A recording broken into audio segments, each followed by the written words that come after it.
Hozir sizlarga trendda bo'lgan shunaqa chiroyli ushlaydigan tikishni o'rgataman. Assalomu alaykum aziz opa-singillarim. Bugun biz o'zimiz oshxonada ko'p ishlatadigan trenddagi ushlaydiganni bichib tikib ko'rsatib beraman.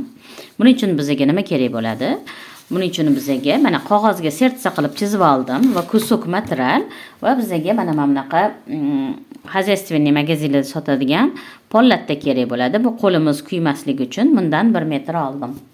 Endi biz bu sertsamizni qirqib olamiz.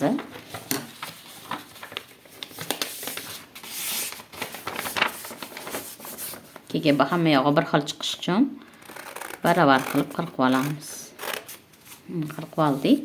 Endi buni materialga qo'yamiz. Materialimiz ham 2 qavat bo'ladi.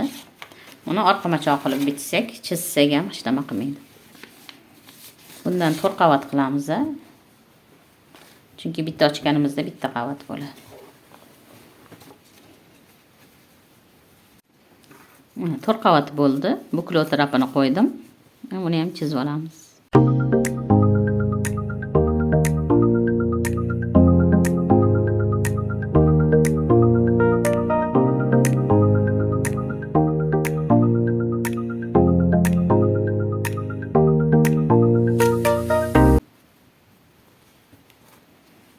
Serdichkamiz.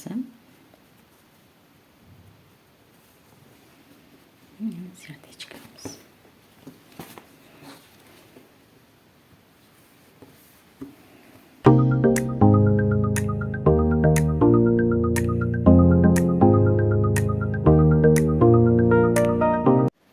Mana bichib oldik.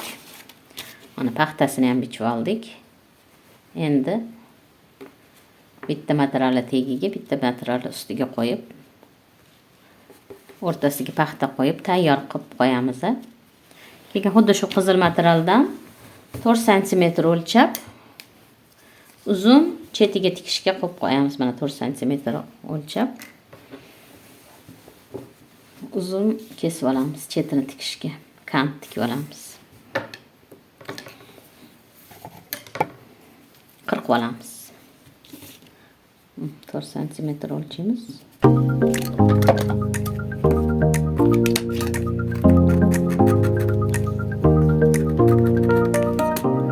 Hop, mana kantimizni ham bichib oldik. Endi boshqacha materialdan haligi sertsani likalasini olib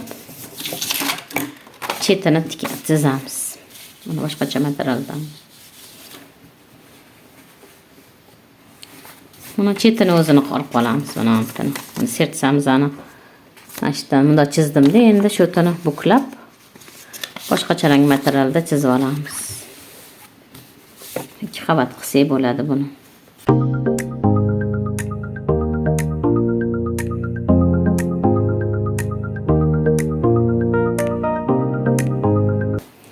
Qirqib oldik. Qavat, endi buklovini qirqamiz.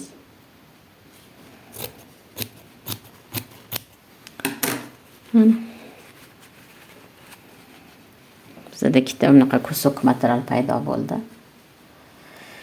Endi bularning hammasini tikamiz. Birinchi bo'lib mana bu kantini tikib olamiz. Uzun kantimizdan mana bu yog'ini abrabotga qo'yib olamiz.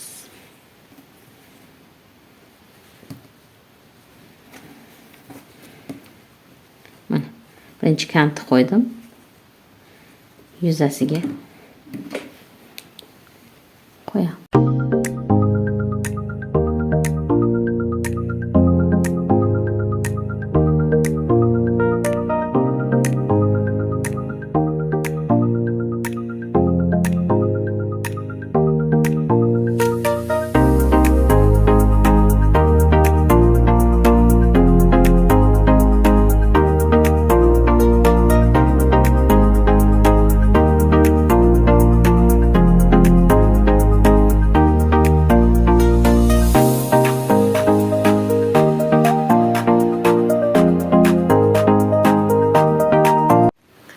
Endi buni sertsamizni qavib olamiz.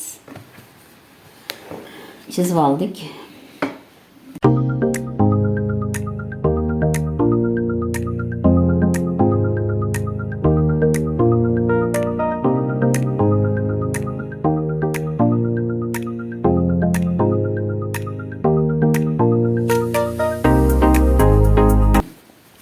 oldik. O'rtasiga paxta qo'yib. Endi hammasini birlashtirib chiqamiz. Tepasida ilib qo'yadigan ilgichini qilib olsak.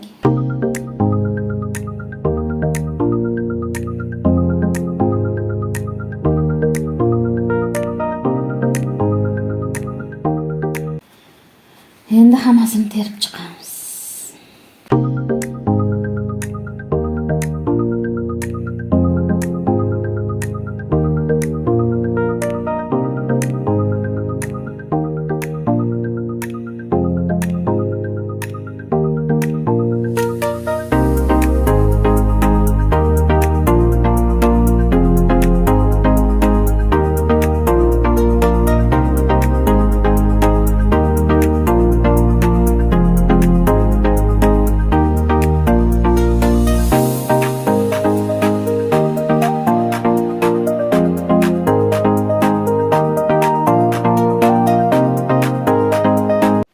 Hop, mana tikib oldik.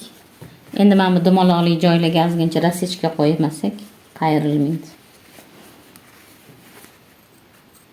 Chokka tekkizmasdan ozgina kesib chiqamiz. Chokka 1 mm, 2 mm qoladi. Faqat aylanma joylarini.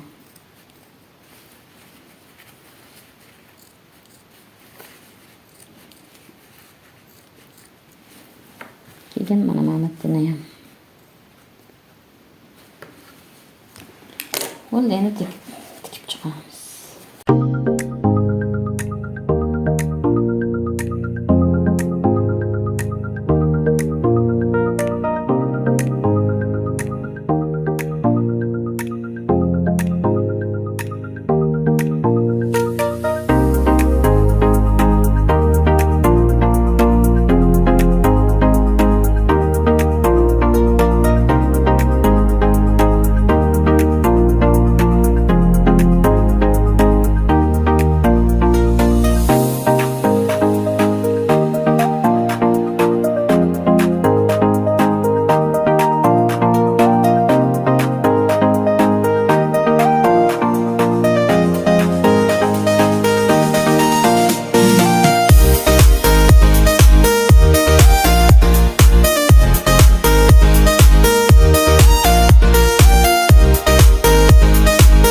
Mana ishlaydiganimiz bitdi. Orqalari qavilgan. Mana ilib qo'yadigan ilg'ichlari ham bor. Mana ikkita joyga qo'limizdan tiqib, bemalol oshxonada ishlatamiz. Ham chiroyli sarpalagan qilsa bo'ladi. E'tiboringiz uchun rahmat. Sog' bo'linglar, salomat bo'ling. Like bosishni unutmanglar.